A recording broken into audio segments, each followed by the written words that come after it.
संदीप शर्मा लिखते हैं कि गुरुजी, कभी कभी कोई बात समझ आ जाती है लेकिन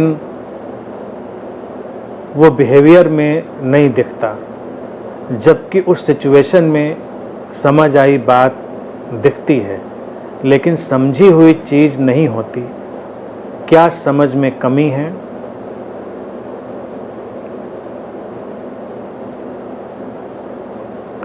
अगर कोई बात समझ में आई है तो वो व्यवहार में धीरे धीरे आएगी। जल्दबाजी की ज़रूरत नहीं है। जल्दबाजी करेंगे तो मुश्किल में पड़ेंगे।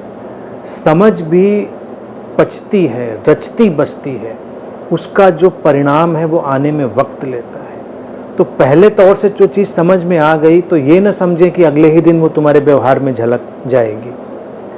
व्यवहार एक किस्म की कंडीशनिंग है, एक किस्म की प्रोग्रामिंग है। समझ तुम्हारी प्रोग्रामिंग को अलग तरह से बदलेगी। इस बदलाव में एक टाइम गैप हो सकता है, वो गैप भरेगा तो वो झलकेगी।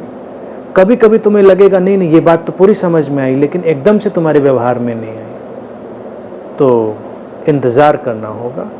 और फिर जब व्यवहार में वो रिफ्लेक्ट होगी तो भी उसके जो तरीके हैं, अभिव्यक्ति के ढंग हैं, वो फ़र्क होंगे। तुम्हारे अंदर से जब वो रिफ्लेक्ट होगी तो बिल्कुल अलग होगी। किसी और के अंदर उस समझ ने क्या किया था वो बिल्कुल अलग काम करेगी। तो एक ही समझ अलग अलग शरीर मन में आकर अलग अलग तरह से अभिव्यक्त होती है। इसीलिए व्यवहार का कोई मानदंड नहीं है। मानदंड बस केवल आंतरिक है कि तुम्हारे अंदर वो समझ कितनी शांति लाई, वो समझ तुम्हारे अंदर कितनी स्थिरता लाई, कितनी समस्वरता लाई।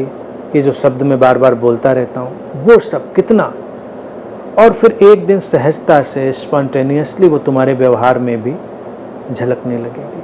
तो समटाइम्स ये केवल टाइम गैप है, तो उसके लिए हमको इंतज़ार करना चाहिए।